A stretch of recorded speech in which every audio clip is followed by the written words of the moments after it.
Yeah, he's looking good, and it's interesting, isn't it?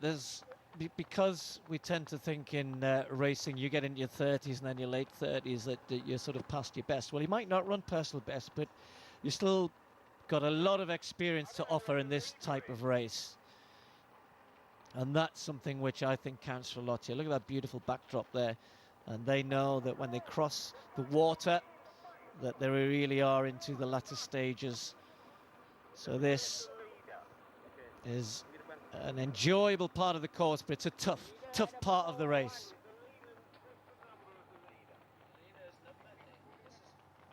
This is the leader. This is Kenneth Mungara. So Mungara looking good. Luke Cabet just has dropped back a little there. Leland still looking comfortable. Barmau, do you know, if he spent a little less time looking behind him, he'd conserve a little bit more energy. I don't know what he's looking for. That always tells me that he's not feeling that good. You know, he's thinking, oh, you know, if I can hang on, I could get fourth here. I'll stay with these guys as long as I can. No threat behind. But if you know, he could stay with this group, he might start to feel a little bit better. Get to the last 2-3 miles, and you know, start thinking about winning the race. Start thinking about getting in the top 3. Stop looking behind.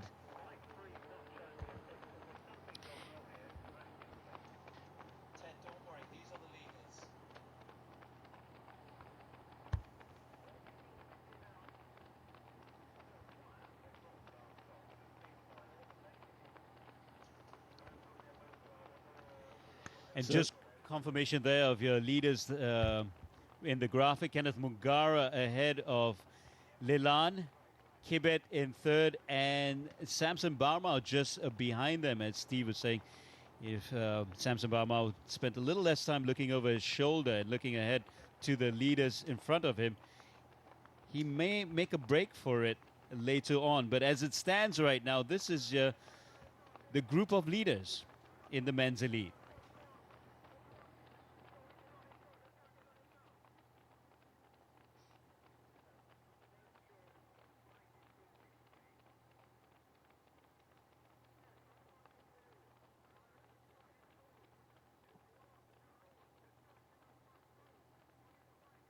So it's down to these 4 men. Past champion, course record holder in the lead again, Luke Kibet. Also wearing green alongside him, a man who's got so much experience in this part of the world, Kennedy Leland, also of Kenya. Then Samson Barmau, just hidden by Kibet at the moment. 2.8 runner this year for the first time in Rome. And then another former winner who's just starting to look a little tired for the first time the last mile or so. Kenneth Mungara wearing number 8 as they cross the water and start to head back to the city. Let's have a look at what's happening in the women's race. Still a big group, still the pre-race favourite. Koskai is there, and that's a significant group, and most of the pre-race favourites are still there.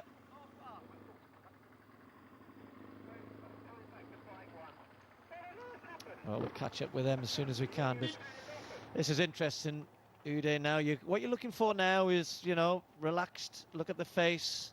2 guys on the left to me look more relaxed, look more confident. Kenneth keeps going through little bad patches, I think, but he's maintaining well. He's not panicking. Kibet looks nice and relaxed, as indeed does Irene Koskai. Look at her there, the tall figure right in front of us. She's looking very, very relaxed. She's joined there by some of the pre-race favourites. Gemechu, the diminutive figure wearing number 19. Her teammate Zahara in the blue, 22. Also there, Elizabeth Rumakol, who's running very, very well indeed. And also Elizabeth Chemweno. The number 30, I've mentioned her earlier on. She's kind of not worried about being at the front. If I was the others, I'd be a little bit worried about Philomena Cheyech, so we'll watch out for that as once again Kenneth starts to push on. Yes, as the men are now crossing the Marina Barrage into the Gardens by the Bay, this is the 35-kilometer mark of the race, and very soon You can see a lot of construction on the left-hand side of the runners, but that will very soon dissipate and disappear as they make their way into the gardens, which is a very scenic part of the course.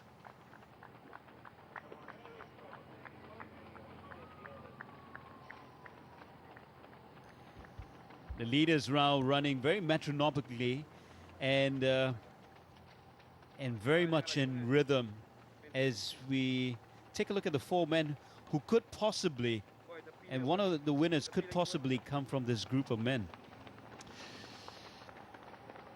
Well, you'd always think that at this stage, and they're moving okay, but it's the Singapore Marathon, and you know that things can change.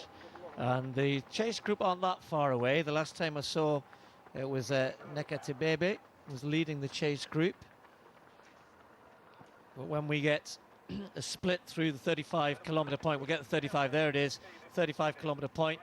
We'll just get an idea of the gap. We'll get the split times will come through, and I reckon it's about 8 or 9 seconds between these 4 and the athletes behind. And that's not very much. You know, in the last 2 miles of a marathon, even the last mile of a marathon, you can lose 30 seconds. You know, someone can come who's been saving themselves, judging it well. But I do think there are enough, the sort of, well, you can see there in the background, I think maybe 7 or 8 seconds isn't enough. It is about that. Certainly for me, though, Quebec looks good, Mangara looks good. It's just whether or not, if anyone does come, they'd be able to respond and go with it. Comfortable at the moment, looking at each other. Nobody wants to commit too much. Going to be waiting for the big push over the last 5 kilometres. As we take a look there on the left of the runners, the conservatories in the gardens by the bay. The 2 conservatories, of course, are named the Flower Dome and the Cloud Forest. And like I said, a very scenic part of the course. These 2 conservatories, of course, are very, very new. And just to give you a little bit of background, as we see the 4 men sort of exchanging lead positions.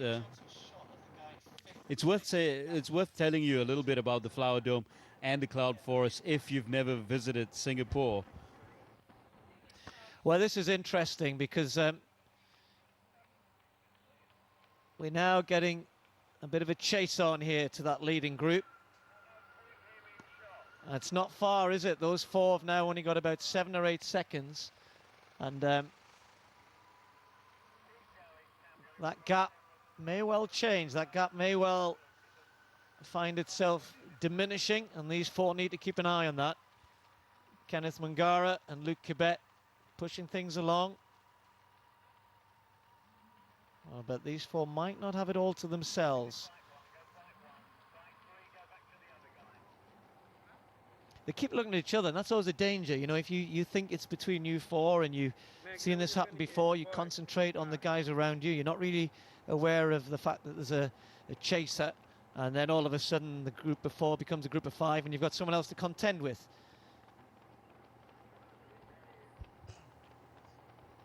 Well, Daniel Kipragut, I know, was tipped to do well here. I was talking to his manager last week in Barcelona, a big International Athletics Federation celebration dinner, and he said to me he was sending Daniel and hoping he was going to run well. And he looked he's not a, how should I put it, a light on his feet marathon runner. He's a pretty stocky guy, but he's doing well here, and he's closing that gap pretty quickly. He hasn't run in these sort of conditions before. Maybe that's why he's trying to judge his effort, waited to see what he had left at the end, and I think that gap's getting shorter every 100 yards or so. He's maybe knocking another half a second off.